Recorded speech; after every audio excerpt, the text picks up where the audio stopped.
Hola a todos.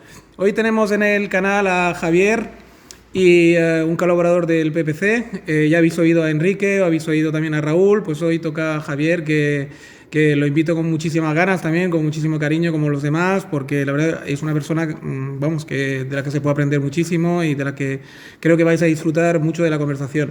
Bueno, Javier, sin más dilación, te he presentado. Si quieres tú añadir algún dato personal y si no, pues empezamos a hablar como quieras.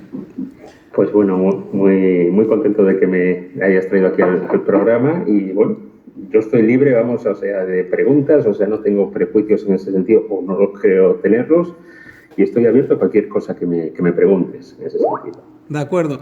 Pues mira, Javier, bueno, cuando estábamos en off, digamos, estábamos teniendo una charla muy bonita y tal sobre todo el tema del catolicismo estábamos hablando incluso de saetas y de procesiones y todo esto, todo lo que ha faltado este año, de hecho, por el coronavirus, ¿no? Que lo ha robado un poquito, ¿no? Y la verdad es que me estabas contando pues las diferentes formas de sentir, ¿no? En nuestra querida España, digamos, ¿no? De norte a sur. Y la verdad es que es un tema de la cual me gustaría que pudieras, en el cual me gustaría que pudieras profundizar un poquito, digamos, esos diferentes sentires.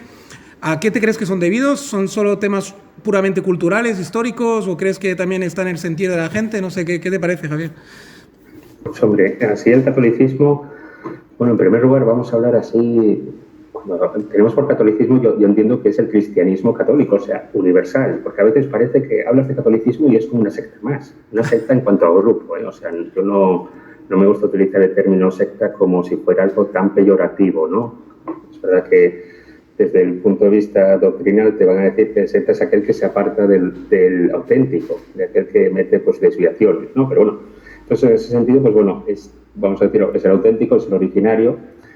Y claro, las diferentes manifestaciones que tiene el catolicismo tanto dependen del ámbito cultural como la propia persona, porque la formación aquí, digamos así, el catolicismo nos da cuenta que es una fe que se vive de manera individual, porque toda fe, digamos, surge del encuentro individual con Dios, pero luego la celebración es colectiva. Entonces tienes que mezclar, digamos así, tu propia identidad con la del grupo. Y tienes que más o menos saber, siempre se dice esto de tienes que estar abierto a un tú, ¿no? El yo abierto al tú a los demás. O sea, no puedes ir por libre. Es el tema mucho de los protestantes, que cada uno va por libre. Interpreta lo que quiera y bueno, y si te interpretas otra cosa distinta, pues muy bien por ti, pero en el catolicismo eso no va.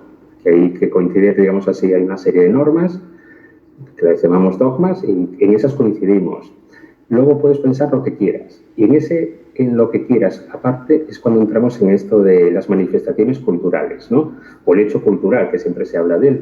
Y entonces, claro, dices, oye, ¿y por qué una procesión de Semana Santa en Sevilla es tan distinta a una procesión de Semana Santa en Zamora? Y dices tú, oye, tampoco es que haya 1000 kilómetros de diferencia entre una y otra. Además es la misma fe y los obispos pueden ser los mismos porque han cambiado de sede. Bueno, pues aquí seguramente es por la tradición, date cuenta. Lo que es tanto el ambiente cultural, que el sur suele ser muy abierto. O sea, yo tengo familia en el norte y en el sur y en el este y en el oeste, o sea, estoy muy repartido. Muy bien. Entonces, claro, te encuentras, pues es gente muy abierta, la gente de Andalucía propiamente hablando, muy abierta en el sentido de querer manifestar lo que llevan dentro. La fe se vive de cara al exterior. O sea, no hay ningún prejuicio, no hay ningún complejo.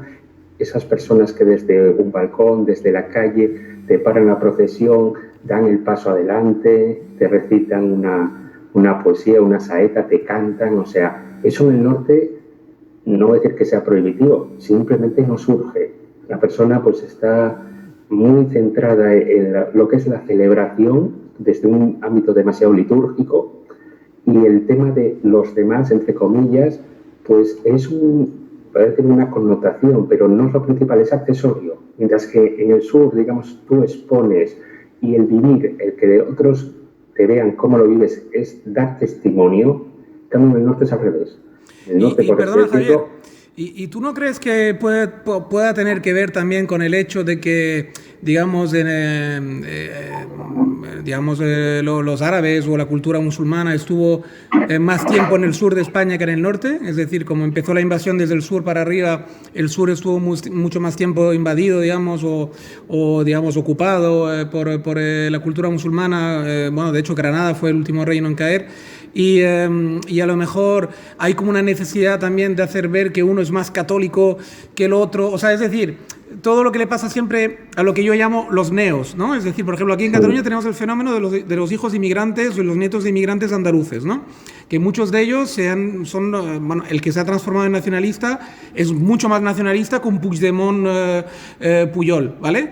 Entonces la fe del converso, ¿no? O sea, ¿sabes lo que quiero decir, no? Me has captado probablemente. ¿Crees que tiene que ver con eso o es estrictamente la explicación que has dado antes? No, yo creo que también guarda relación. Tú cuando me dices eso de por qué la segunda generación es más explícita en los valores que en la primera, ¿no? O más conservadora o más ultra, ¿no? Sí. Eso es verdad. Más papista que el Papa, más papista que el Papa, digamos, ¿no? De alguna forma. Exactamente, o sea, hacen un redoble de campanas, ¿no? No les basta con lo habitual, con la tradición, sino que aumentan y triplican y cuatriplican, ¿no? Correcto. Eso es verdad.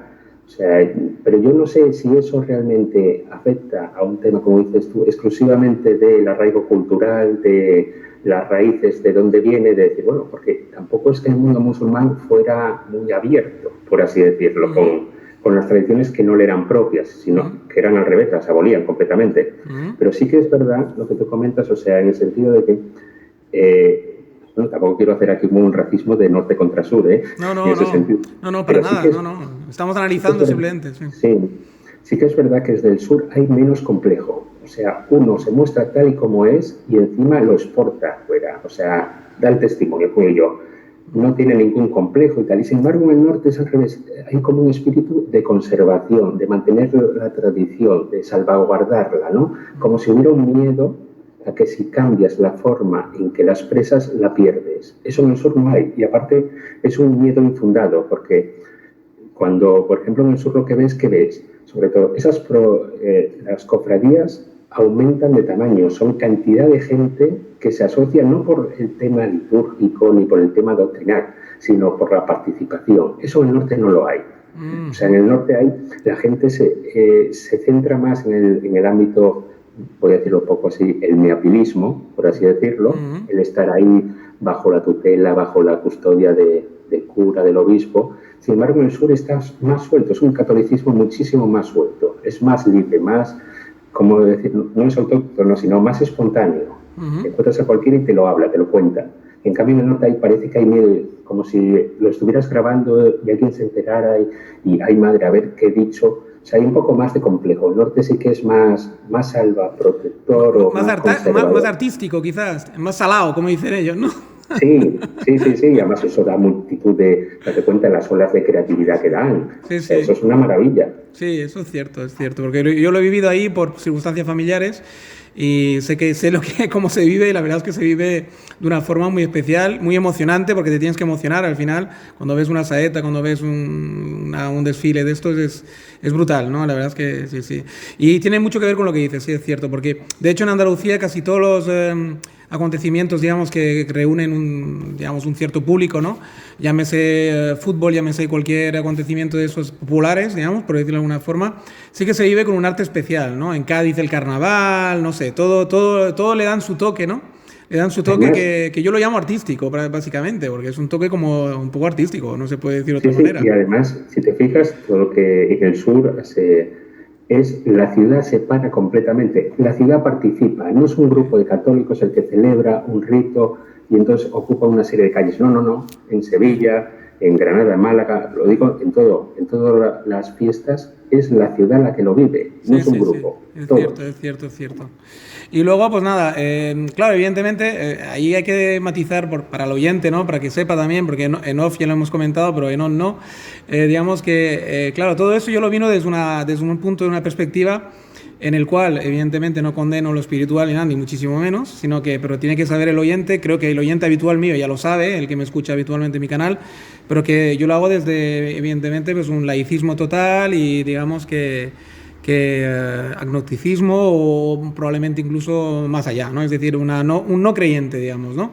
Y tú, sin embargo, sí que eres católico practicante. Ese matiz lo hago más que nada para que el oyente se sitúe y vea que puede haber una cordialidad total, ¿no? Incluso una coincidencia en algunos puntos entre un católico practicante y una persona pues, que no practica ninguna religión ni tiene una creencia, digamos, establecida, ¿no? Por lo tanto, los diálogos son posibles e incluso la coincidencia en algunas temáticas, ¿no?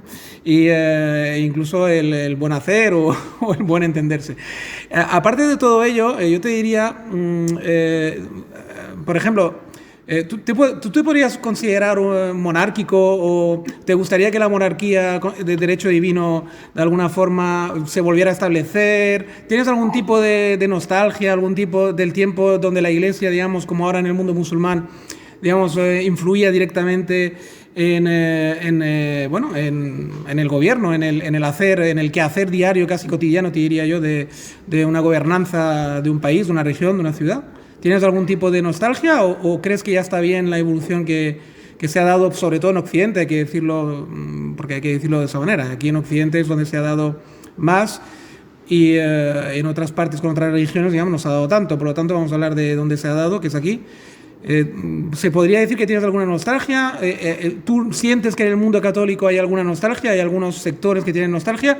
¿O al contrario, es un tema que tenéis totalmente superado y que ya veis bien vamos a llamarlo, el papel secundario y un poco detrás de la razón o detrás de la política, detrás del laicismo que tenéis actualmente en Occidente? ¿Cómo lo ves todo ese tema?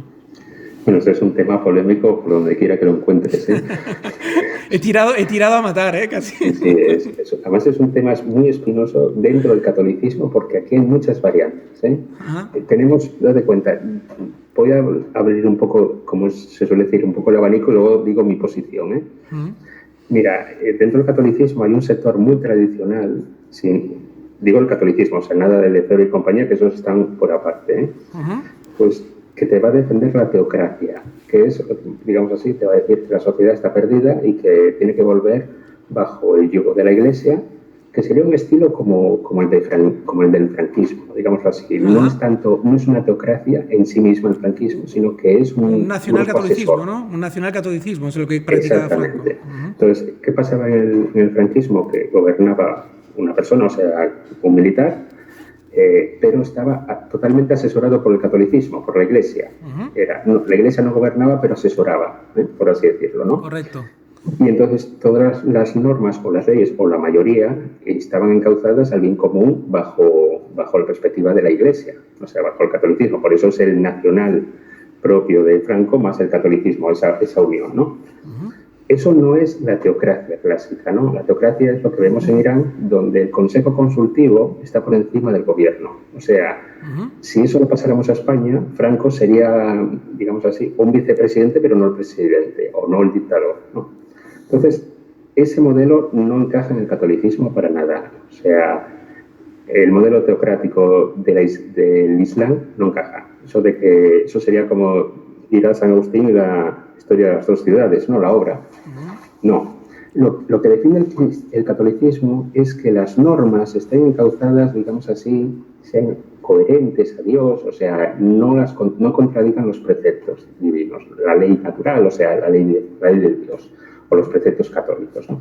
Y en ese sentido, la Iglesia puede no formar parte de ningún gobierno y simplemente, pues bueno, estar a sus cosas, siempre y cuando que las leyes pues estén encauzadas, o sea, y en ese sentido, pues bueno, podría haber cierto laicismo, no laicismo en cuanto al que estamos acostumbrados en España, que es el de la quema de las iglesias y las pintadas, sino una separación en cuanto que yo no verás a obispos sentados en el Congreso ni en el gobierno, porque no hace falta, porque las normas están bien, o sea, ellos se centrarán en el culto y en los fieles, no hay más. Yo ese modelo a mí me gusta, ¿eh? Ahora, por ejemplo, si consideras, o sea, yo puedo entender que haya gente que diga, no, el catolicismo después de lo de Franco ya está pasado de historia, es verdad que cada vez hay menos católicos, es verdad que la mayoría son viejos, acabarán muriendo y no habrá relevo, porque va a llegar un momento en que no habrá relevo, eso es verdad. o el relevo será tan insignificante que un 15% de la población, pues bueno, en fin, ahí me parece 30 de musulmanes, o sea, irrisorios. Entonces, claro, el catolicismo lo que no te va a defender, con los católicos, lo que no te vamos a defender va a ser un modelo de democracia o de república, o lo que quieras, la forma de gobierno que quieras, o la monarquía, da igual, en el sentido de que las normas, las leyes, no sean para nada, no tengan, digamos, una unidireccionalidad hacia el bien común. El bien común entendido como el bien que defiende la Iglesia, como el bien que defiende el catolicismo. Claro, ahí está la ruptura, por así decirlo, ¿no? Entonces, por ejemplo, hoy día un católico te va a decir, bueno, es que la ley del aborto, mal. Ese proyecto de ley de eutanasia, mal. Ese problema de la ideología de género, mal. Ese problema, bueno, y así puedes seguir y no parar, ¿eh?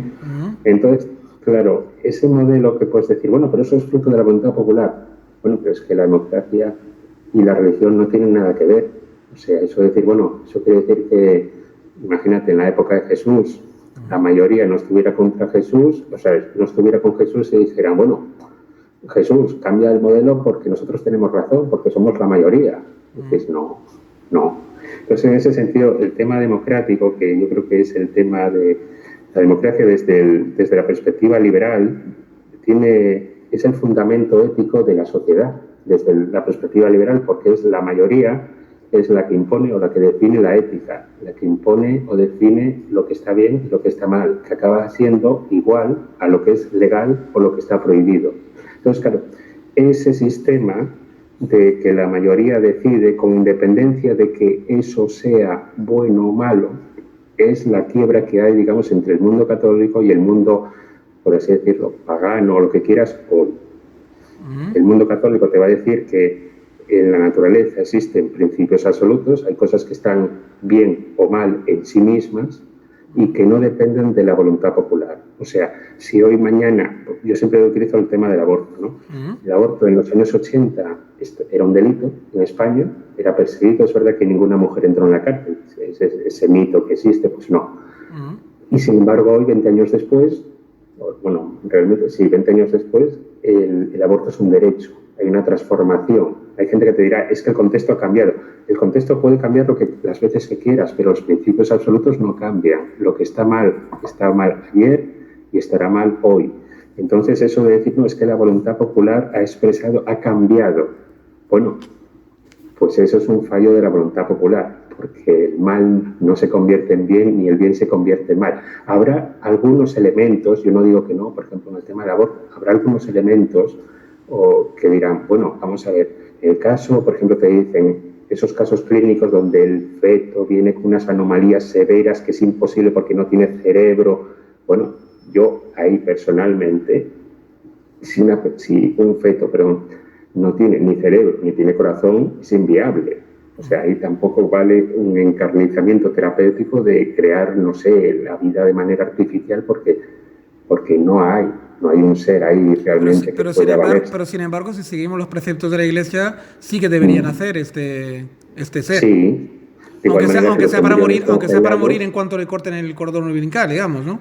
Claro. Pero deben hacer, según la Iglesia, porque es voluntad de Dios, es voluntad divina, es voluntad natural que nazca, ¿no? Claro.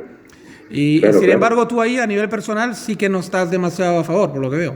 Sí, yo ahí no estoy de acuerdo, porque, a ver, yo defiendo la vida, evidentemente, desde el primer estadio hasta el último, y el intermedio también, solo que, bueno, hay algunas circunstancias, ya digo, o sea, falta una serie de órganos falta una serie de órganos principales, o sea, no te digo, oye, es que nace con un brazo, es ciego, tiene una enfermedad, síndrome de Down, pues no, yo ahí las veo totalmente factibles. Ahora bien, yo es que no acabo de ver el tema del encarnizamiento terapéutico, digamos así, de someter a un niño o un niño mejor en los 2 primeros años a 20 operaciones con un panorama que a lo mejor le faltan otras 40 antes de que llegue a los 8 años, suponiendo que no sufre, que seguramente sí sufre. Entonces, claro, ahí me entran muchísimas dudas en ese aspecto, de decir, bueno, ¿por qué vamos a encarnizar a esta gente? Es como la gente al revés, las ponemos a la persona mayor, ¿no? Ponte una persona de 90 años, diagnostican cáncer, le tienen que operar, le operan 5 veces, le vuelven, él quiere seguir viviendo, tiene 100 años, y entonces dices, bueno, sí, pero no va a salir más del hospital esta persona, pero es que esta persona va a enfrentarse a una serie de operaciones, va a sufrir en ellas, y dices, bueno, yo creo que entre matar, que es la eutanasia, y la ortotanasia, que es esta figura donde hay un acompañamiento, a una persona se le dice, bueno, la medicina llega hasta aquí, eso a partir de aquí es vida artificial, o sea, no sé hasta qué punto te compensa realmente sufrir, ¿para qué? Si no vas a tener ninguna opción más de salir de aquí. Entonces, yo creo que hay yo sé que estas zonas son las zonas límite, ¿no? Como digo yo, los grandes pantanos, donde uno puede resbalar como ahogarse, ¿no?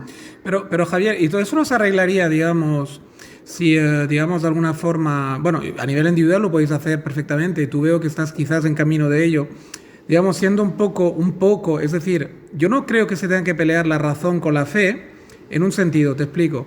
Por ejemplo, está claro que si uno mira un poco el porqué hay unas leyes en una religión, por ejemplo, ¿no? Y por qué hay unos preceptos, por qué hay una... Tú has dicho una palabra muy importante, ¿no? Es decir, que yo estoy convencido que en todo tipo de... Como nada surge de la nada, a la mínima que uno ha estudiado un poquito de historia, ha estudiado un poquito en general, ha leído filosofía, digamos, ha instruido un poquito, uno se da cuenta que ideas originales como tal no las hay, ¿vale? Todo es fruto de toda una serie de pensamientos, una serie de experiencias que la humanidad en su conjunto, si abrimos un poquito el zoom, ¿no? Y nos ponemos un poquito más en plan macro, pues digamos, en su conjunto la humanidad experimenta unos cambios, experimenta unas circunstancias y a partir de ahí va evolucionando, ¿no? Y está claro que, por ejemplo, el precepto que viene de una ley natural, ancestral, diría yo, muy anterior al cristianismo, al catolicismo, que es el tema de sacralizar la vida y sacralizar el nacimiento, evidentemente viene de una cosa práctica, totalmente racional, que yo creo que dentro de incluso una irracionalidad en cuanto que porque siempre concebimos la gente de la prehistoria como gente irracional, en realidad siempre hay una parte de razón, por mucho que no se expresara con matemáticas y con cohetes a la luna, el ser humano, desde que ha tomado conciencia, por lo menos es mi teoría, siempre, desde que ha tenido conciencia de sí mismo y la autoconciencia, que es el otro grado, siempre ha sido, de alguna forma, ha tenido una forma de racionalidad, ¿no? Y yo creo que no hay nada más racional que defender el nacimiento de la vida por el simple hecho de la supervivencia del grupo. Primero tribu, después, digamos, reino, después nación, después lo que uno quiera, ¿no? Conforme la tecnología nos ha permitido vivir más y más gente en el planeta Tierra. Pero yo creo que es una cosa como muy racional, que la gente pues quisiera que cuando una mujer, digamos, engendraba, pues de alguna forma animarla a que engendre más y más y más, porque debido a la gran mortalidad además que había al principio de la humanidad, digamos que tú sabes que no hace tanto tiempo, mi bisabuela, que tuve la gran suerte de poder todavía cotejar, porque murió muy con mucha edad, me contaba que tuvo me parece como 20 hijos o 18 o una cosa así, porque era gente muy humilde, que trabajaba para un condecito o para, no sé, cuidaban de unas tierras, ¿no? Unos naranjos, para ser más concretos, de la parte materna, y eran valencianos, y plantaciones de naranja. Y me contaba que se le habían muerto pues no sé cuántos, ¿no? Y habían sobrevivido, pues no sé, si eran 10 o quizás de los 18 hijos que tuvo a lo largo de su vida, ¿no? Entre los que murieron, digamos, nada más en el parto y los que murieron con 7 o 8 años de enfermedades, etc. Por lo tanto, yo creo que esa ley natural que la Iglesia, digamos, y ese empecinamiento en no querer defender el aborto tiene un origen de ley natural y un origen muy racional, muy lógico. Bien, pero una vez dicho esto, también se podría dar cuenta la Iglesia y tal y cual, pero claro, es que ahí entra en contradicción y en choque, siempre pasa lo mismo con todas las religiones, por eso, digamos, de alguna forma es el punto que le veo un poco que es una pena, porque hay grandes cosas, por ejemplo, la ley natural puede estar muy bien en muchas cosas, pero cuando ya choca, porque claro, vosotros pensáis que todo eso son leyes divinas, es decir, que bajó de verdad un Dios a decir esas leyes. Las personas más materialistas comprendemos incluso, por lo menos los que somos como yo, que vamos más allá, o lo intentamos al menos, comprendemos incluso que todo eso ha estado, digamos, diseñado por hombres, si queremos, espirituales, hombres con un gran espíritu, ¿vale? Y si ahí le quieres ver un toque divino, pues ¿por qué no? Pero digamos que esa gente lo que le dio leyes al pueblo para que hicieran cosas que eran de lógica. Es decir, pues hombre, no dejes de tener hijos, empecínate en tener hijos, sobre todo, nunca jamás prohíbas a una mujer tener hijos y sobre todo que siga la vida, ¿no? ¿No lo ves así o crees que qué me dirías tú para contrarrestar un poco esta teoría mía o este pensamiento? Bueno, primero, mira, te voy a dar la razón en el sentido de que yo, por ejemplo, bueno, yo y los católicos en general, tanto el tema de la filosofía, la religión y la ciencia no son enemigas entre sí. Nosotros, por ejemplo, los católicos, quiero pensar que todavía somos la mayoría los que pensamos así. Siempre hay alguno que va por otras actitudes, pero entre estos tres campos o disciplinas hay relaciones de complementariedad, no somos enemigos. O sea, la ciencia no es un enemigo perverso que viene con unas puñaladas, te va a pegar puñaladas al mundo de la religión. La filosofía no te está esperando para darte zancadillas y tampoco la religión está esperando, no, viene con un bate de béisbol a matar a los demás o tratar de condenarlas o obligarlas con grilletes a que sigan su voluntad, ¿no? En ese sentido, yo creo que los tres campos guardan relación entre ellos. Son tres formas de analizar la realidad, de tratar de darle sentido, cada uno desde su objeto, desde sus parámetros, pero yo creo que con las tres uno debería de caminar por la vida desde el principio hasta el final bien, o sea, dentro de las circunstancias. Ahora bien, como lo que tú comentas, ¿no? Claro, a ver, yo entiendo que una persona que no cree en Dios, pues evidentemente tiene que tener una creencia en algo, porque el ser humano, aparte de ser un ser sociable, es un ser espiritual. O sea, tiene que tener algo que no, digamos así, no le reporte un vacío interior, sino que tiene que tener, cada vez que hace algo, tiene que dar sentido de lo que hace, tiene que haber una razón detrás. No es lo que comentas de decir, bueno, las sociedades antiguas, el tema de la vida lo respetaban por una cuestión de especie. La procreación, digamos así, mantenía lo que era la especie y la desarrollaba. Y aquella población que al revés, que hacía límites o recortaba el tema de la vida, pues simplemente se extinguía.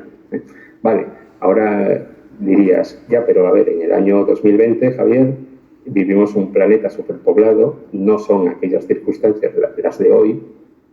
En África es lo que tú comentas, o sea, esto de que hace 100 años o aproximadamente, pues las familias que decían que eran numerosas, pues tenían 12 hijos o más, que era lo habitual, y ahora te encuentras pues que las familias tienen un hijo o dos y gracias. Y bueno, esto es un problema en sí mismo hoy día, pero bueno, digamos así, en Europa. Pero digamos África, que eso se debe, Javier, y lo compartirás conmigo, es que hoy en día tú tienes un hijo o dos y la probabilidad de que sobrevivan a esos dos hijos, menos que nazcan de verdad con unos problemones increíbles, son prácticamente del 100%. Por lo tanto, digamos, por ello la gente intuye de forma natural, incluso sin tener conciencia de ello. En muchas ocasiones yo observo que no hay una conciencia de ello, quizás, pero sí que hay una especie de intuición vital que les lleva a decir, pues está muy bien el no tener más hijos, vamos a tomar la píldora, vamos a, digamos, tomar precauciones, las que fuese, porque realmente, si yo sé que he tenido 2 hijos y van a sobrevivir prácticamente seguro, mediante que no haya un accidente o alguna cosa, ¿para qué tener 12, no? O sea, quiero decir, ¿para qué arriesgarme a perder mi mujer o la mujer? Si yo soy mujer, ¿para qué arriesgarme a perder la vida o a deformar mi cuerpo de forma definitiva o a que me ocurran 1000 cosas o que se me caigan los dientes con 40 años, etc., por una falta de calcio, cuando realmente no es necesario? Yo intuyo que no es necesario ni para la vida ni para la sociedad, porque la medicina está tan avanzada que no es necesario que tenga 12 hijos. Por mucho que me lo sigan diciendo la Iglesia, no lo voy a hacer porque la razón me dice que no es necesario, o la intuición, llámalo como quiera, en el caso de la gente que no tiene una conciencia tan despierta, digamos, ¿no? Pero sí, es lo que dices, o sea, date cuenta, por ejemplo, yo creo que hay ciertos movimientos en la Iglesia, con el tema, si recordarás, de hace 2 papas atrás, que era Juan Pablo II, todas las broncas que había en relación al preservativo en África, que era sobre todo también por el tema del SIDA, luego también era el tema de la natalidad. Pero luego, por ejemplo, con el actual Papa, ya sé que el Papa es un cambio de paradigma en sí mismo con respecto a los anteriores. ¿Y tanto? Sí, yo creo, al principio de su papado, de su pontificado, él tiene una frase que dijo que no hacía falta reproducirse como conejos en relación a esos matrimonios que tenían como 8 hijos o 6, que hoy día no tenía un sentido real. por así decirlo, y es en relación a lo que comentas. ¿Por qué? Porque sí, el catolicismo sí que te defiende la vida, sí que te defiende que el matrimonio, por así decirlo, el tener hijos, es la función prioritaria del sexo, en ese sentido, ¿no? Y esos hijos tienen que estar educados, porque es la cuestión también antes hablabas del tema de uno, tribu, reino, tienen que estar educados conforme al catolicismo, digamos así, para seguir extendiendo el pueblo, por así decirlo, ¿no? Es como si fuera, no quiero establecer aquí una concepción militarista, pero bueno, a más gente, a más fieles, más extensión del dominio, entonces se supone que la sociedad mantienes o salvaguardas las tradiciones en ese sentido. Entonces más tengas a favor y cuando haya más escasez de personas, pues al revés, ¿no? Está claro. Entonces, en ese sentido, claro, hay en la Iglesia los cambios siempre no se producen en el momento de surgir el problema, sino con el tiempo. Y a lo mejor con el tiempo pasan 100, como 200 años o más, ¿no? Uh-huh. Por eso siempre vemos en la Iglesia que va tarde, mal y nunca, por así decirlo, ¿no? Uh-huh.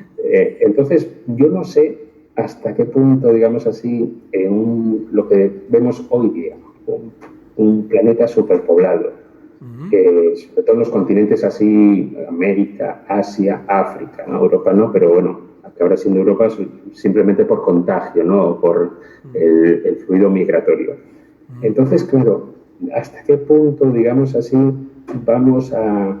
Es verdad que defendemos la vida y eso va a quedar siempre en salvaguarda, como dices tú, la sacralización de la vida, pero eso obliga, digamos así, a que una familia se case y tenga, cada vez que entran en relación los cónyuges y entran 15 veces, ¿quiere decir que tengan 15 hijos necesariamente?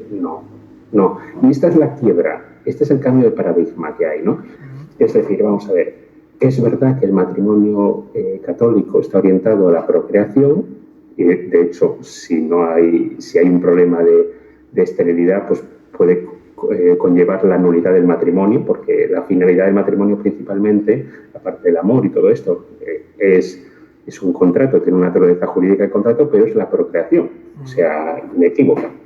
Entonces, claro, aquí hay un cambio en el sentido de que los hijos que tengas tienen que estar orientados, o sea, tienen que estar educados. Ahora, la cuestión es, cada vez que tienes un encuentro sexual, eso implica tener un hijo, y eso es un tema que no está abordado. O sea, no está explícitamente, no hay teología, por así decirlo, no hay reflexión práctica. Uh-huh. Hay viejos manuales, digo yo, bueno, eso no quiere decir que yo escriba un libro y me den la autorización y entonces digan, no, tenéis que seguir las orientaciones de Javier. No, tiene que haber multitud de libros, tiene que haber debate teológico, reflexivo, para ver si realmente cuál es aquí el sentido real cristiano que hay que llevar a cabo. Porque no cabe duda, que es lo que dices, la fe católica, a ver, no es una cosa del contexto histórico, esto se mantiene, pero hay que buscar el sentido en cada momento de la historia. Y entonces, el tema del sexo, el tema del preservativo mismo, hay que buscarle el sentido. No dejarse influir por el modernismo ni por ideologías, pero sí que hay que buscar el sentido del catolicismo hoy día. Y una cosa, Javier, y tú cuando has dicho esto me ha gustado porque me das pie a también una cosa. Mira, al final el diálogo está saliendo muy, y vamos a hablar un poco de la actualidad, pero me parece que tan interesante la forma que te estás expresando, y creo que está saliendo un diálogo tan bonito en ese aspecto que creo que vamos a seguir por ahí, o por lo menos me apetece seguir un rato más, porque hay una cosa que has dicho muy clave. Por ejemplo, cuando has dicho, bueno, yo creo que un ser humano, de todas formas, a pesar de que no tenga una religión establecida, etcétera, necesita, digamos, algún tipo de espiritualidad, algún tipo de fe o algún tipo de creer en algo, ¿no? Digamos.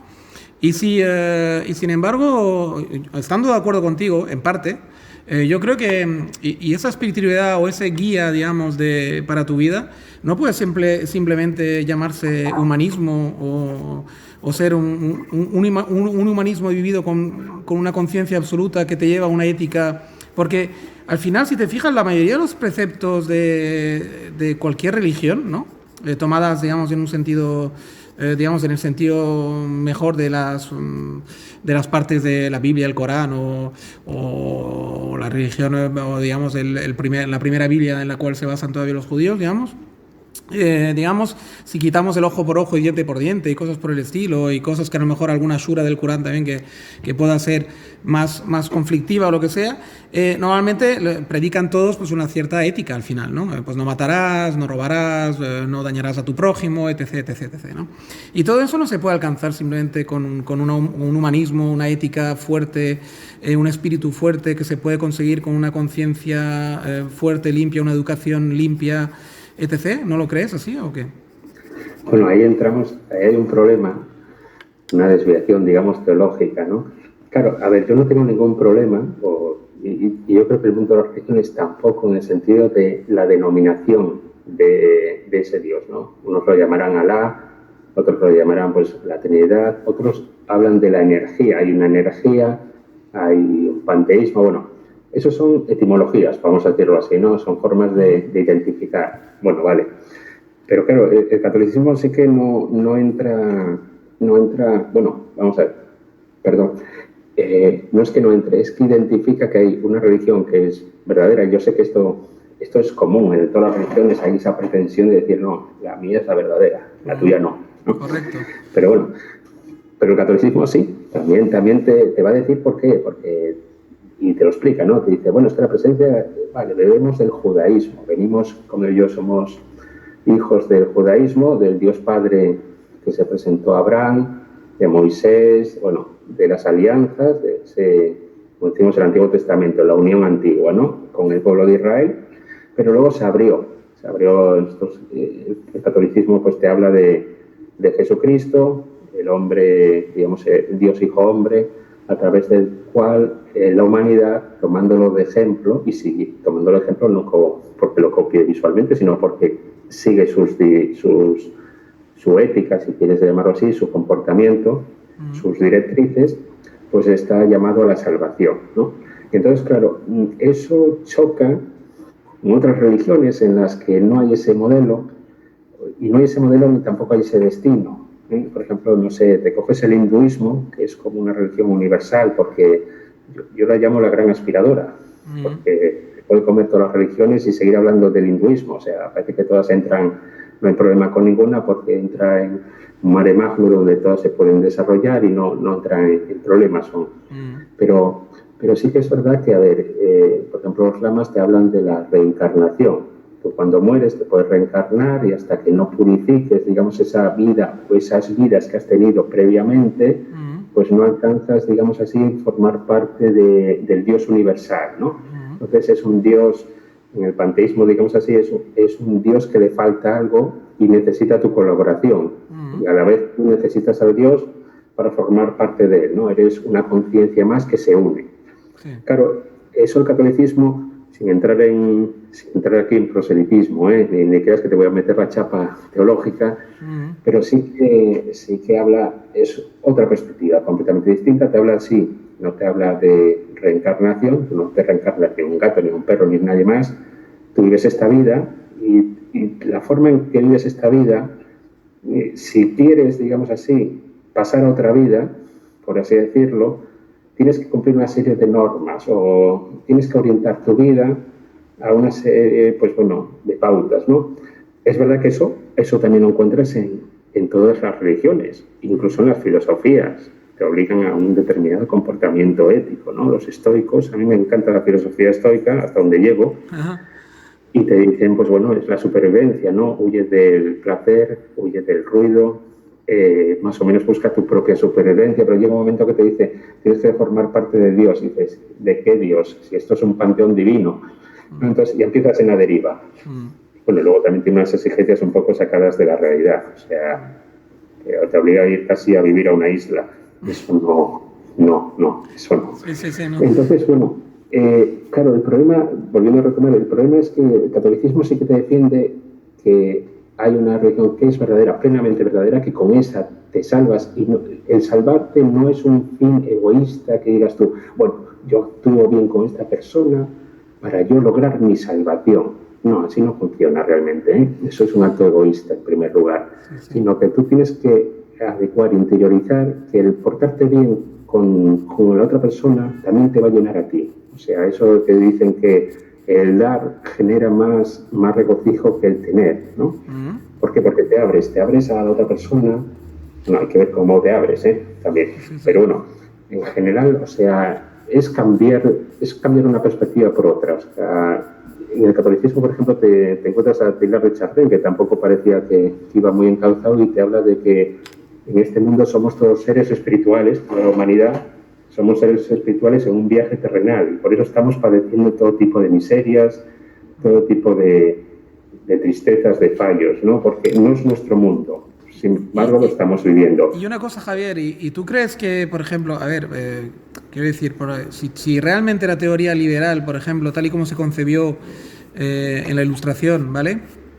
Digamos, se aplicara a rajatabla, cosa que no siempre se hace, pero si se aplicara a rajatabla, si un ser humano, digamos, lo consigue aplicar a rajatabla, cuando dice, por ejemplo, porque una de las teorías que más quisieron implementar en la gente y hacerles ver, es que realmente si tú eres capaz de ver a cada ser humano, ¿vale? Eres capaz de verlo exactamente como tú, es decir, como un hermano, como un ser, sea blanco, negro, ahí entraba evidentemente un universalismo total como el cristianismo. De hecho, como cualquier, digamos, religión que sea universal, como puede ser el Islam también, que sabes que por culpa de ser proseleta también tienen ese universalismo, es decir, aceptan a cualquier persona de cualquier raza, de cualquier país, de cualquier tipo de procedencia, ¿no? Entonces, los liberales, digamos, ilustrados, pues también cogieron ese mismo precepto para hacerlo, digamos, para hacer su idea también extensible, pero si la aplicamos de verdad, digamos, con buena fe, ¿vale? Nunca mejor dicho, al final estamos en el mismo resultado, ¿no? Estamos en un resultado de que tú a un ser humano lo ves sagrado en la medida que es un ser humano, simplemente, ¿no? Los derechos humanos, al final, la Carta de los Derechos Humanos, si la ponemos a analizar fríamente y nos dejamos de bobadas posmodernas y tal, en realidad lo que nos quiere inculcar es esto, ¿no? Que realmente que la gente crezca con la idea de que cualquier ser humano, sea amarillo, negro, de cualquier color, de cualquier procedencia, seas, digamos, más inteligente, menos inteligente, seas hombre, mujer, seas travesti, seas lo que sea, en tu vida, te hayas transformado en lo que sea de tu vida, digamos, al final eres por encima de todo un ser humano y por lo tanto respetable, inviolable, inmatable, inrobable, etc., etc., etc., ¿no? ¿No te parece? Sí, a ver, yo estoy de acuerdo y coincido en ese valor de la dignidad humana, ¿no? Es decir, todos somos iguales. Otra cosa es que dependiendo de dónde hayamos nacido, pues hay unas diferencias culturales o estatales o sociales, ¿no? Pero de nacimiento todos nacemos igual, y también la muerte nos coge a todos por igual. En ese sentido nos iguala a todos. Claro, entre uno y otro polo es donde se producen las diferencias, ¿no? Tanto en el contexto espacio como en el cultural, como en el tiempo, ¿no? El haber nacido en una época, a diferencia de otra, te condiciona. El hecho de nacer en un país y no en otro te condiciona. El hecho de nacer en un país concreto, pero en una clase social y no en otra, también te condiciona. Ahora bien, por ejemplo, tú que me comentas lo del humanismo, claro, el tema aquí con las religiones, o digamos así, la pieza que hace chispa, que hace contacto, o cortocircuito, por así decirlo, es que las obras de por sí mismo, digamos así, las religiones siempre están orientadas a otro mundo mejor, purificado, al paraíso, bueno, el paraíso es el de los cristianos, ahora no me acuerdo cómo es el paraíso de los musulmanes, bueno, el sinónimo, por así decirlo. Claro, entonces, claro, en ese sentido, el hombre por sí mismo, que es el tema del humanismo, es el tema del materialismo, es el tema del liberalismo, del marxismo, que son, en cierto sentido, son religiones del hombre, sustituyen a Dios por el hombre, ¿no? Entonces, llegan donde llega el hombre, y el hombre nace y muere, y se acabó, no hay más. Bueno, pero hay más hombres. Es decir, aquí la gracia está que la humanidad no se para, ni contigo, ni antes de ti estaba parada, ni después de ti estará parada. Es decir, si esos valores se transmiten de generación en generación y están interiorizados de verdad, ahí está la gracia. Quiero decir, la gracia del humanismo piensa que en la Ilustración el pensamiento que tenían era que al cabo de 300, 400 años estuviera universalizado ese pensamiento de tal modo que da igual en el país que nacieras, da igual la procedencia que nacieras, etcétera, que al final tenías interiorizado, digamos, este hecho fundamental de la sacralización del hombre por el hombre, ¿vale?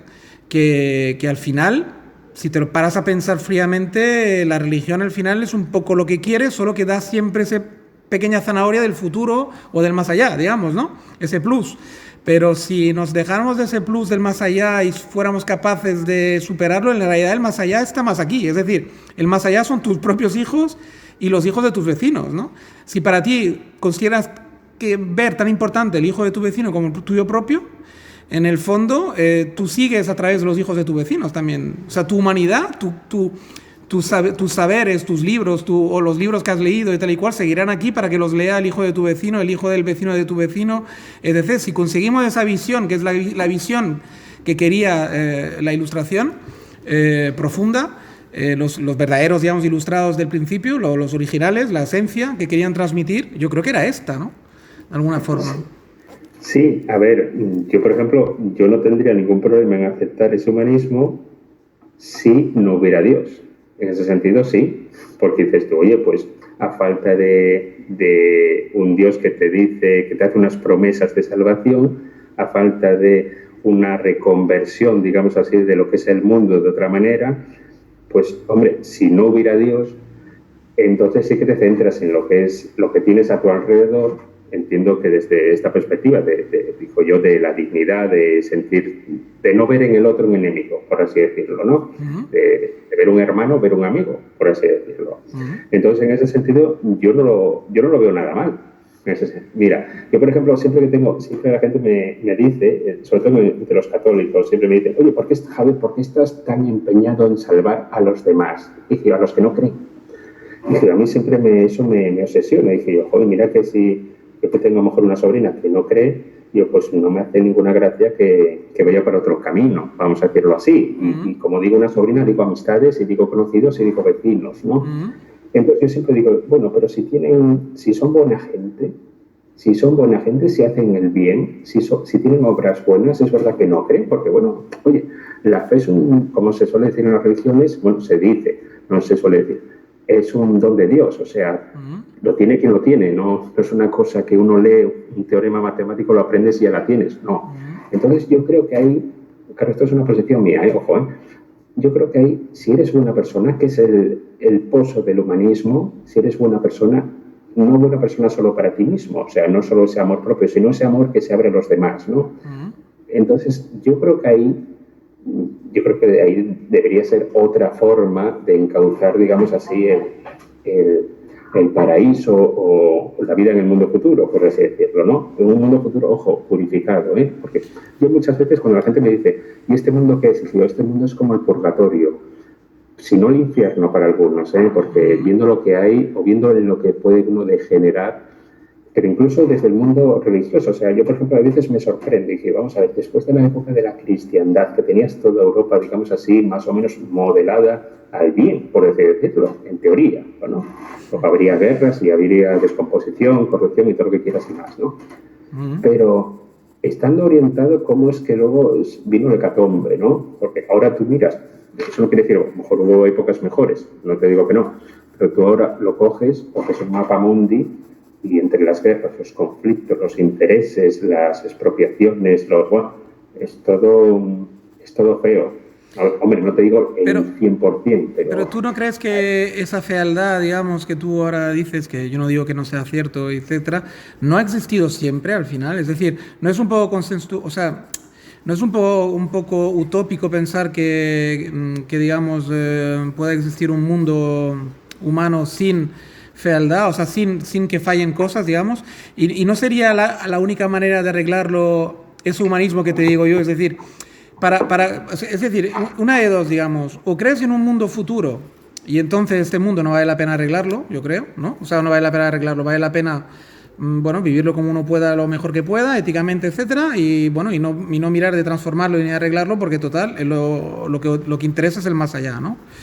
O adoptar esa especie de religión, llámala como quieras, pero se puede llamar religión, humanista 100%, que dice, no, lo que hay que hacer es montar el paraíso aquí y ahora, es decir, para mis hijos, para mis nietos, para lo más parecido al paraíso, ojo, sin pretender que se pueda conseguir, pero si se trabaja, digamos, para conseguir una vida mejor aquí y ahora, tú no lo ves un objetivo mucho más, digamos, bueno, mucho más, no quiero calificarlo, por lo menos un objetivo, digamos, que embala más o que o que parece que se pueda, que no sé, humanamente hablando, ¿no te parece más bonito o más, o no sé, cómo calificarlo?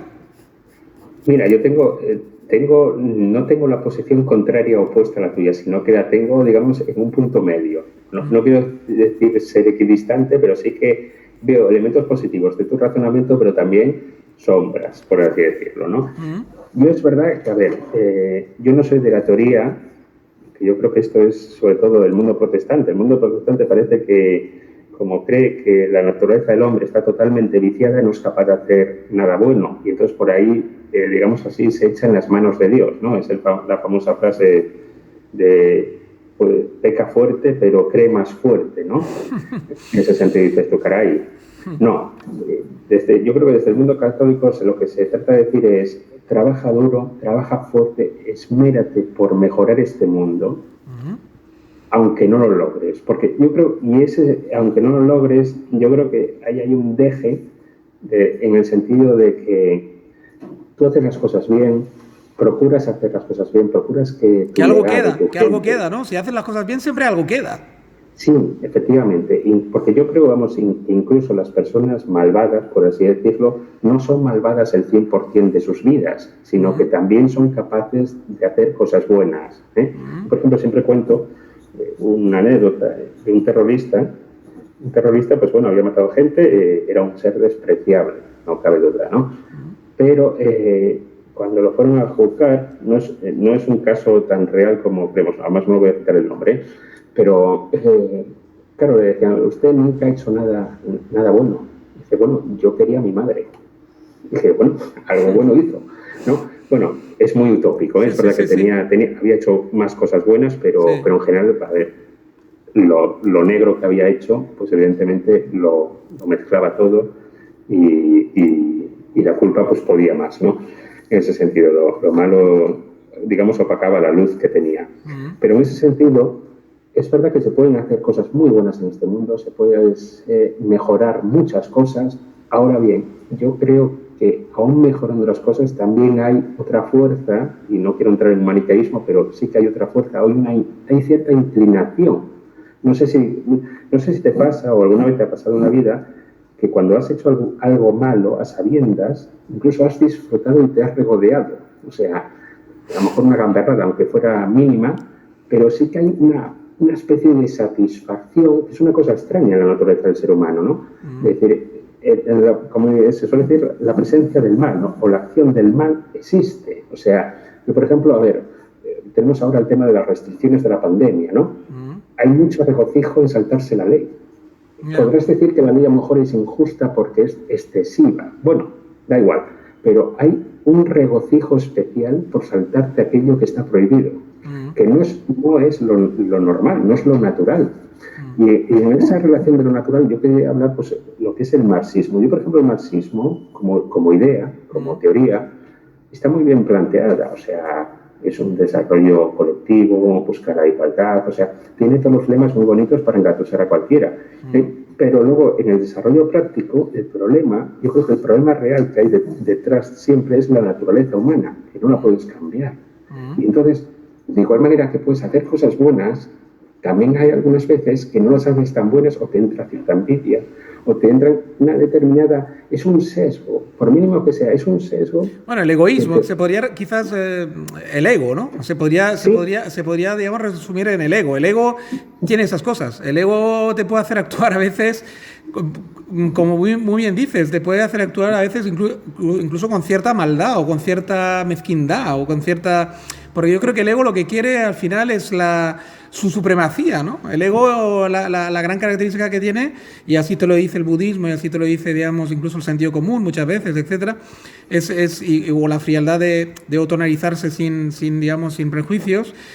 Sí que es verdad que el ego tiene esas cosas y yo lo tengo que reconocer. Yo también, evidentemente, como ser humano normal y corriente que soy, experimento ese tipo de tensiones, como dices tú, en la cual te ves a veces haciendo cosas y además encima disfrutándolas y cosas que son en teoría prohibidas, ¿no? Entre comillas, ¿no? O sea, prohibidas o que no están, digamos, bajo lo que te dice la ley o lo que te dice incluso la moral, ¿no? A veces, ¿no? Sí, pero claro, pero piensa que después hay hay gamberradas egocéntricas y gamberradas egocéntricas. Es decir, también en ello hay también escala, Quiero decir, no es lo mismo que por ego yo cojo o por una ofensa o por una supuesta ofensa, yo cojo y tire por lo recto y me lleve por delante a alguien o queme la casa de un vecino o le corte los árboles, que yo qué sé, que tirarle todas las manzanas, toda la cosecha y pisotearla y después decir que ha sido un jabalí que ha pasado por ahí, yo qué sé, ¿no? Por decir algo, ¿no? Cuando en realidad hay una especie de venganza. Es decir, también hay escala de valores, ¿no? Quiero decir, y ahí yo creo que interviene pues, la conciencia, ¿no? De cada cual, ¿no? El transgredir, vale, pero ojo, saber que hay un límite en la transgresión también, ¿no? Sí, yo estoy de acuerdo, porque tienes lo que tú dices, hay una escala y hay que graduar. Sobre todo hay que ponderar mucho lo que haces en referente al daño que has producido y también al que puedas recuperar. Oye, que a lo mejor te has equivocado, no había esa intencionalidad de hacer el daño y puedes devolverlo hacia atrás. O sea, puedes desandar el terreno. Incluso. También hay veces que no desandas el terreno y como produce con la mentira, genera más mentiras, más cuentos, más historias y luego a ver cómo sales de ahí. Pero ahí entramos en algo muy humano, ¿no crees? O sea, quiero decir, esto no creo que haya ninguna religión que lo vaya a parar nunca, ni ninguna conciencia incluso, poniendo mi terreno, que vaya a parar nunca la gamberrada o la mezquindad o el ego, digamos. Pararlo del todo yo creo que sería incluso inhumano, ¿no? Porque entonces nos convertiríamos en otra cosa, ¿no? No quizás en un ser humano normal y corriente, ¿no? Si conseguimos eliminar esto, ¿no? O sea, no es de este mundo eliminar esto quizás, ¿no? El ego o la gamberrada o la mezquindad o ese pelín, siempre graduado hablo, ese pelín de... Es incluso la gracia del ser humano, ¿no? Es lo que crea el arte al final, ¿no? Lo que crea las grandes obras de la literatura o las grandes obras de teatro, etcétera. Al final, ¿por qué nos divierten y por qué nos gustan? Porque nos hacen ver esa parte también nuestra, ¿no? Esa parte tan humana que tenemos todos al final, ¿no? Esas ganas de putear al vecino, de tal, a veces incluso gratuitamente o a veces por puro y simple venganza de una pequeña ofensa, de una pequeña... Siempre y cuando todo esté graduado, incluso sea reversible, como bien dices tú, y lo puedas reparar incluso en algún momento dado, es un placer, pero yo creo que es un placer humano que si nos lo quitamos, ¿no te parece que nos convertiría primero en seres muy aburridos y luego en otra cosa que no es ser humano exactamente? Claro, ahí fíjate que ya estamos en el tema de la naturaleza del mal, porque aunque sea graduado tal, por mínimo que sea, es la corriente contraria, vamos a decirlo así, de lo esperado o de lo que te hace feliz, de lo que esperas, tu comportamiento o el de los demás, es precisamente la orientación contraria. Pero es verdad, vamos a ver lo que tú comentas, o sea, si esto se pudiera revertir, si por ejemplo, claro, aquí entra la doble duda, ¿no? Si se pudiera revertir el mal, o sea, por ejemplo, imagínate, dices, ¿y si en lo que es la naturaleza humana, porque el catolicismo lo que te dice, lo del pecado original, lo que te dice es que no te dice que seas pecador, en cierto sentido, bueno, así en grado absoluto, sino que puedes hacer el bien, simplemente tienes como un sesgo, una inclinación a hacer el mal. No quiere decir que sea al revés, o sea, que no exista la inclinación, simplemente que vayáis ya por el camino malo, ¿no? No.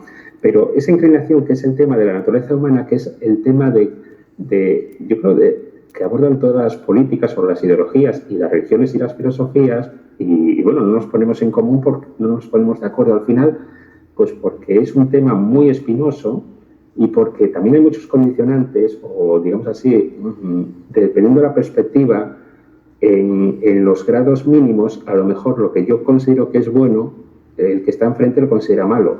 Y ahí es el problema, ¿no? La perspectiva distinta. El criterio, ¿no? El criterio aplicado, ¿no? Sí. La medida. Por ejemplo, yo qué sé, vamos así a valores absolutos contrapuestos. Tenemos el odio y el amor, que son totalmente, pues, digamos así... Antagónicos. Efectivamente. Claro, hay gente que te dice, ¿cuál es más fuerte? ¿El odio o el amor? Yo creo que es el amor. El amor no entendido solo como una cosa, yo qué sé, física, sino que bondad, amistad, o sea, todo por ahí. Bueno, el amor construye normalmente, ¿no? El odio destruye, ¿no? Exactamente. Entonces, claro, el problema es que, claro, si tú haces un sesgo negativo sobre el amor, provocas la reacción contraria y, sin embargo, te cuesta muchísimo más trabajo, tiempo y espacio el provocar una reacción positiva de aquel que odia. Pero también se puede sacar, se puede revertir a la persona que odia, se le puede revertir de ese ámbito. Lleva más tiempo, pero se le puede sacar. Entonces, en ese sentido, si establecemos, mira, acabamos hablando del maniqueísmo. A mí nunca me ha gustado hablar del maniqueísmo, pero acabas hablando de buenos y malos. Es una cosa increíble, ¿no? Dos polos. Al final acabamos hablando de dos polos. Lo que pasa es que no son iguales. Si no te diría, mira, el catolicismo defiende dos polos, dos dioses. Uno es igual de fuerte que el otro y por eso hay guerra. No, en el catolicismo lo que te va a decir es que Dios te salva, o sea... Bueno, a ver, maniqueo al final lo es, ¿no, Javier? Hay que reconocerlo porque la figura del diablo no es más que una contraposición a la figura de Dios, digamos. Al final el maniqueísmo lo manejáis de una forma, digamos, casi esencial, ¿no? Sí. Explica el bien y el mal. O sea, al final lo que te dicen hoy día es o estás en el camino correcto o estás en el camino equivocado. Y el camino equivocado va al demonio, o sea, o va al mal. Cuando la experiencia humana, y en eso coincidirás conmigo, en realidad es mucho más compleja y mucho más gris, ¿no? Es decir, al final, entre el bien y el mal, muchas veces... No quiero caer en el posmodernismo de las películas de hoy en día, que hace los últimos 20 años ya uno ve una película y no sabe quién es el bueno, quién es el malo, y al final de tan complicado que lo quieren hacer porque el relativismo se lo ha comido todo, sin entrar en el relativismo, que me parece ridículo. El relativismo llevado hasta el extremo me parece ridículo. Yo sí que creo que hay cosas que están bien hechas y cosas que están mal hechas, o incluso, por qué no decirlo en vuestros términos, hay bien y mal. Para mí hay bien y mal, ¿vale? Pero una vez dicho esto, cuando nos referimos, ya nos ponemos las gafas de micro, ponemos la lupa pequeñita y nos vamos al ser humano individual, coincidirás conmigo que el bien y el mal... digamos, en plan tan maniqueo, es muy complicado de medir. Es decir, porque en nuestro día a día, en las 24 horas que vivimos, hasta durmiendo, diría casi, hacemos cosas buenas y malas todo el rato, ¿no? Y al final es digamos, el olor final lo que queda, ¿no? Y si al final tu olor final, o sea, es que no sé cómo expresarlo, no me viene una palabra exacta. Si al final, digamos, has obrado bien, los hechos te lo van a corroborar, ¿no?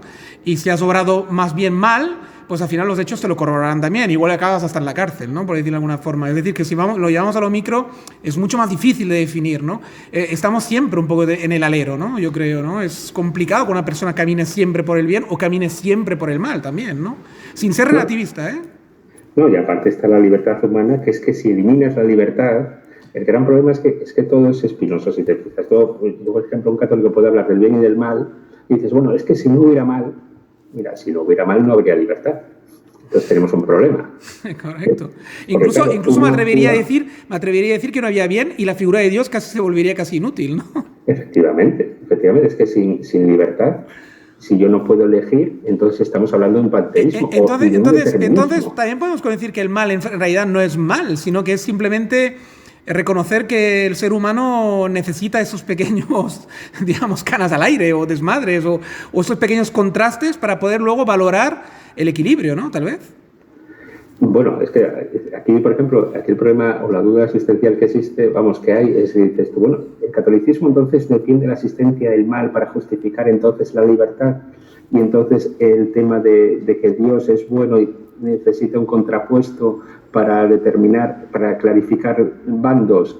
No, pero tampoco es tan descabellado. En el sentido, a ver, la libertad no es mala en sí misma, no es mala. Ahora, volvemos al tema de la inclinación. Existe esa inclinación al ego, ¿no? Está muy bien explicado el ego, porque si te fijas, por ejemplo, el lema liberal, que te dice eso de yo no sirvo en cuanto que yo no obedezco, en cuanto que yo soy la medida de todas las cosas, yo soy el juez, ahí ¿no? Está, no eres ahí Dios. Está. Ese es el conflicto entre liberalismo y catolicismo. Y para mí el mal es ignorancia, y la ignorancia es simplemente ignorar, es desconocerte. Es decir, para mí, lo que llamáis vosotros mal, para mí el mal en sí no existe, ¿no? La figura del mal, del diablo, todo eso para mí no existe. En mi acervo, en mi forma de pensar, de vivir, no existe el mal, ¿vale? El mal no existe. Existen las cosas mal hechas, existen las maldades, ¿vale? Pero no existe el mal como tal, ¿no? Para mí el que hace el mal, digamos, de alguna forma, es el que desconoce su ego, es decir, es el que desconoce o el que ignora cómo funciona él mismo, ¿vale? Cómo funciona nuestro, digamos, nuestro ser, ¿no? Y entonces, si tú desconoces tu ser, no eres capaz de autoanalizarte, de meditar, evidentemente tienes un problema. Es que tu ego probablemente va a coger el mando. El ego en su forma más descarnada, animalesca, ojo, ¿eh? Es lo que vengo a referir. Y ahí puede empezar el mal, digamos, ¿no? Cuando el ego descarnado, fuera de control, sin conciencia, ¿vale? Sin el control de la conciencia, pues te guía, ¿no? Guía tu vida. No sé qué te parece a ti esta descripción. Sí, a ver, yo coincido porque fíjate, mira, lo voy metiendo así, como digo yo, transversalmente metemos los católicos aquí los dogmas y de tal, ¿eh? Esto no es proselitismo, pero bueno, se me entiende. Te acepto la publicidad, va, venga, dispara. Sí. Por ejemplo, mira, nosotros que decimos los católicos, el mandamiento por excelencia, ¿no? Es amarás a Dios sobre todas las cosas y al prójimo como a ti mismo, o sea, sobre todo al prójimo como a ti mismo, ¿no? Entonces, hay 3 amores ahí, es yo, los demás y a Dios. O sea, con los 2 primeros, con el yo y los demás, el tercero lo tienes, porque es la forma en la que se explicita, ¿no? Sin embargo, el yo, cuando solo te llamas a ti mismo, que se produce esa división, esa ruptura, porque no hablas de los demás, porque no te interesa el resto, sino que eres tú mismo, entonces tú al final ese yo se acaba pues poniendo o superponiendo en la postura de Dios, que es el tema, por ejemplo, cuando Nietzsche habla de esta metáfora de Dios ha muerto, no es que lo haya quitado y entonces el ser humano vive de manera libre, no, es que aupa al ser humano a la posición de Dios, que es el juez, es el que establece lo que es lo bueno y lo malo, y bueno, lo bueno y lo malo dependiendo del interés, dependiendo de la propia naturaleza humana, dependiendo del, digamos así, del terreno en el que te mueves. Entonces, para un régimen lo bueno será ocuparlo todo, tener todas las provisiones, y para el otro será hacerle la guerra para sobrevivir, ¿no? Entonces, lo que tú comentas del yo es precisamente la quiebra, la ruptura.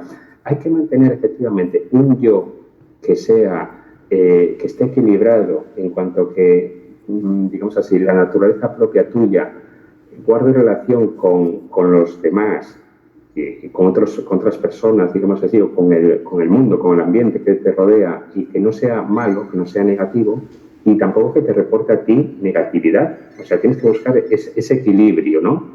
Ese equilibrio es el ideal, el idóneo.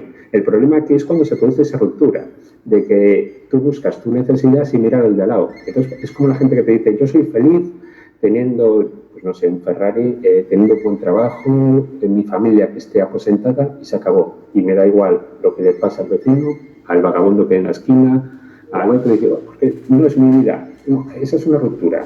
Ahí no es del todo sano en ese sentido, ¿no? Pues sí, no. Es decir, bueno, es un tema muy complejo. Yo creo que lo vamos a dejar para otra vez, para acabar de llevarlo, porque me ha encantado, de hecho, y bueno, ya tú mismo lo ves, que tiene mucha... O sea, da para mucho, da para horas. La verdad es que me ha encantado, y ese esbozo, yo si me lo permite, por un tema de tiempo, que yo ya he superado el tiempo que me había marcado, prueba inequívoca de que estaba muy a gusto hablando contigo, y que creo que ha salido una charla realmente muy constructiva, muy bonita. Si te parece bien y me lo permites, a mí me gustaría seguir esta charla y también explotar tu parte de la actualidad y todo, que también me encanta hablar contigo de la actualidad, que en el PPC lo hemos hecho y alguna vez por mi canal lo podemos hacer también. Pero esta charla me ha gustado mucho, no sé, ¿a ti te apetece, supongo, o cómo? Sí, a ver, yo estoy encantado. A mí me encanta, que soy un ser sociable, como se suele decir. Me encanta entrar en contacto con otras personas, coincidan o no en los mismos planteamientos, porque yo siempre creo que cada persona es única en su perspectiva, siempre aporta. Puedes coincidir o no coincidir, pero siempre aporta una riqueza que es única, y eso es una maravilla escucharla. Ajá. Pues mira, como estamos de acuerdo, yo creo que lo vamos a dejar para otro día. Continuaremos la charla y otros días que en el futuro, si Dios quiere, mira, tendremos, pues de alguna forma hablar también de otras muchas cosas, ¿no? Pero vamos, encantado. Yo espero que hayas estado a gusto, que creo que sí, y que te haya gustado, digamos, el charlar conmigo y el poder que los oyentes de mi canal te hayan podido escuchar. Y bien, te invito a cuando quieras, podemos seguir esta charla y otras. Y muchísimas gracias. O sea, te agradezco mucho el haber compartido ese tiempo conmigo. Bueno, pues para mí es un placer estar aquí. Yo te he visto varios canales, te he visto varios vídeos, me han gustado. O sea, tienes una perspectiva pues así muy genuina y muy singular. Y yo creo que, bueno, que tus seguidores pues seguramente serán grandes sabios que no está nada mal para la época en la que corren, que les das muchos consejos y yo creo que abres una ventana que está muy bien para los tiempos que corren, porque das mucha luz, ¿eh? Y eso no todo el mundo puede. Entonces yo estaré aquí encantado cuando quieras, las veces que quieras, o sea, no tengo ningún problema. Pues muchas gracias otra vez, lo reitero, y gracias por los halagos también, y la verdad es que muy agradecido. Pues nada, Javier, te emplazo otro día y nos vemos en PPC y en otro sitio probablemente, y no hay mucho tardar seguramente, o sea que nada, nos vemos pronto, un abrazo y chao. Igualmente, gracias. Bueno, espero que hayáis disfrutado de esta conversación lo mismo que disfruté yo. Y la verdad, pues nada, invitaros a próximos audio vídeos y agradecer los nuevos suscriptores, que veo que todavía hay un flujo bastante grande que se está apuntando y la verdad es que os lo agradezco a todos. Espero que lo disfrutéis y que estemos pues unos cuantos años juntos y que nuestra pequeña comunidad de locos por pensar y por intentar pues averiguar más de esta vida y de lo que nos rodea pues crezca cada vez más y seamos cada vez más, ¿no? Nada, un saludo a todos, os invito al próximo audio vídeo. Chao, chao, hasta luego.